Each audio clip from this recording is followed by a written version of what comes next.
Hello and welcome to session 1 of the Personal Branding Blueprint. My name is Ryan and I will be your host. Today's topic, what is personal branding?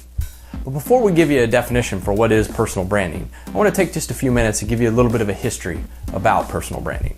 Personal branding, I believe, actually had its roots all the way back to 1929 when Napoleon Hill released his book, Think and Grow Rich. Now the premise of Think and Grow Rich is not about personal branding. In his book, Mr. Hill really challenges us to take a look at ourselves and how we think about money. And it's really the premise for his book. But buried within his book, I believe, are the seeds for personal branding.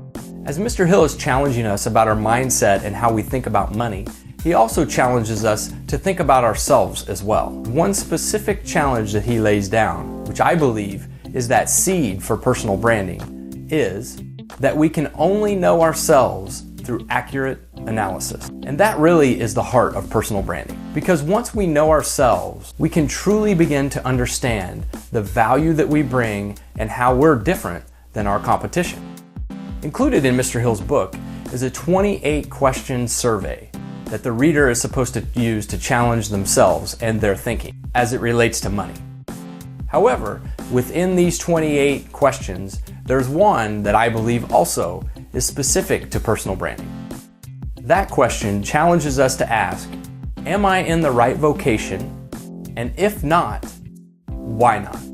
You see, Mr. Hill was not only challenging our thought process about money, but he also challenges our thought process about ourselves.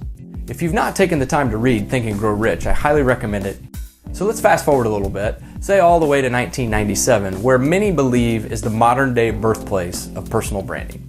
And it all started with a little article titled The Brand Called You that was published in Fast Company magazine by Tom Peters. In this article, Mr. Peters challenges us that we, both you and me, are actually CEOs of this brand called Me Incorporated. He goes so far as to say that you and I are every bit as a brand as Coke, Pepsi, and Nike. And because we're a brand just like those three, we need to ask ourselves the same questions that the brand managers for Pepsi, Coke, and Nike ask about their products. And the big question is, what it is about our product that makes us different from everybody else's? Mr. Peters closes his article by simply saying that we are a brand. We are in charge of our brand, and that there's no single path to success. He also challenges that there's no right way to create this brand called you. But he does offer this as advice: start today or else. Now, he never really goes on to explain what he means by or else, but I think you get the point. So what is personal branding? At its highest level, personal branding is simply people marketing themselves as a brand. This begs the question, however, what is a brand? If you look up the term brand in Wikipedia, what you'll find is a brand is simply a name, term, design, symbol, or any other feature that identifies one seller's product distinct from those of other sellers. So personal branding is all about figuring out what is different about your product versus someone else's product, and then marketing those differences as if you were a brand. Take, for example, coffee. If I were to ask you to go out and get a cup of coffee, you might be thinking to yourself, what kind of coffee is he going to get? Because coffee by itself is really a commodity. Now, let's say that I asked you to go to Starbucks. I think when you hear the word Starbucks, you immediately have a very clear idea of what it is that you're going to go get. Not just the coffee, but the atmosphere. You know that it's going to be different, and you also know that there is a promise of value that comes with the Starbucks brand. And that is what a brand is all about. It helps differentiate you and your products from those of others. Now, a big part of branding is being able to market the differentiation between you and your competition. And really the only way that you can market that difference is to truly understand what makes your product different than your competition. As we look at our careers, you and I both have a product. Our product in our careers is both our skills and our experiences. The problem, however, that we face as individuals is that it can be very difficult for us to see ourselves the way that other people see us. And this really talks to the heart of personal branding, because personal branding is getting to know you. It's getting to understand what your strengths are, what your skills are, your experiences, and how all of those taken into context and taken together set you apart from your competition. They all do the same as a brand. They provide clarity about who you are, and once you know that, you can begin to align who you are with what you do. So personal branding really starts with understanding yourself, understanding how you are different, how you are unique. Now, some people have offered definitions for personal branding such as, it's just what you naturally gravitate towards. And while that's a decent definition for personal branding, for me, it leaves a lot of open questions, and I don't understand exactly what it is that they're trying to say. What is it I naturally gravitate towards? I don't know. Another definition might be, it's what you're known for. Well, that's good too, and it talks to personal branding as well. But again, it's very generic and it's not very specific.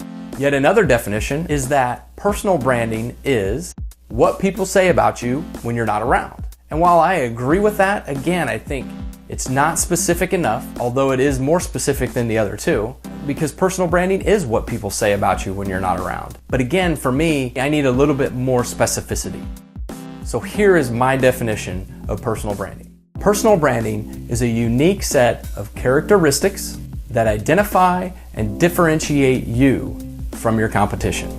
Now, what I like about this definition is that it's specific to say that it's about you, because that's what personal branding is. After all, it's personal, it's about you. So it's about you understanding yourself well enough to know what makes you different from your competition and how you can use your skills and your experiences to your advantage.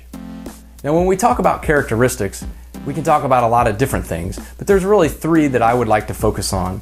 The first one is communication. This could be your style of communication. So for example, I'm from Indiana, someone from Texas is going to have a little bit different style of communication than what I would have, and someone from New York is going to have a completely different style of communication. The next characteristic is relevance. And when I say relevance, I mean relevance to the career in which you're trying to pursue, or the dream that you're trying to pursue. It takes into account both your skills and the experience that you've gained throughout your career to date. The third characteristic that we'll talk about during the personal branding blueprint is image. And when it comes to image, it could be any number of different things, and we'll talk about several of them, especially in the next video as we assess your online brand. But also, image talks to your clothing style or the way you conduct yourself in a meeting. All of that portrays an image, all of that talks to your personal brand. When you take into account all three characteristics, communication, relevance, and image, all three of those add up to perception. And in today's day and age, perception is reality. This is more true than ever before simply because of the internet. I want to show you an example for a minute. Take a look at this image. What do you see? Describe this person's brand. Think about it for just a minute. Do you see the smile? Do you notice the tie? How he's dressed? Would you assume, if you've never met this person before, that they might be a professional? Maybe an attorney? Would you also assume that this person was approachable? That you could talk to him easily? So you can see just from a simple picture how much information you can glean about someone, and you immediately begin to make assumptions about who they are before you even speak to them. Now let's take a look at this next person. What do you think about this person when you see him? Motorcycle rider? Maybe a hellraiser? Now take a look at this person. What do you think now? Completely different perception, right? Would you have gone to the first person if you needed a doctor? Probably not, right? But would you have gone to the second person if you wanted to talk to somebody about your motorcycle? Again, probably not. So you can see our image in the way it communicates and our style, it says something about us and it creates a perception. That perception is magnified nowadays with the advent of the internet. And it is because of the internet that we must now manage essentially two brands, an online brand and an offline brand. It's critically important that both of these brands are in alignment so that you are communicating a relevant image of who you are. And by not aligning these brands, we can actually impact our careers. Take, for example, a recent survey conducted by LinkedIn. It found that 85% of the employers it spoke to said that a positive online reputation actually influences their hiring decisions. So you see, keeping our brands in alignment is critical to our careers. Now, in order for you to get the most out of the personal branding blueprint, each session will come with actions, homework if you will. For this session, I want you to do two things. First, go and Google yourself. Type your name in, hit enter, see what comes up. Second, I want you to go and review all of your social media accounts. So Facebook, LinkedIn, Twitter, Instagram, YouTube. Go review them all and ask yourself the following questions. Are you being consistent and clear in the message that you want to send? And what is the message that you want to send? Review each for what it communicates, its relevance, and the image that it is portraying of you. And for those of you who have children like me, I would challenge you to also do the same for your children. Review their accounts as well.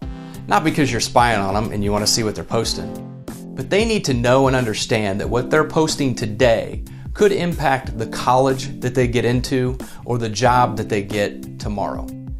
So until we meet again in session 2, where we begin to really dive deep into assessing your online brand, let's get connected. You can find me on Twitter at Ryan Roten, or you can connect with me on LinkedIn. Until then, do your homework, and I'll see you in the next session.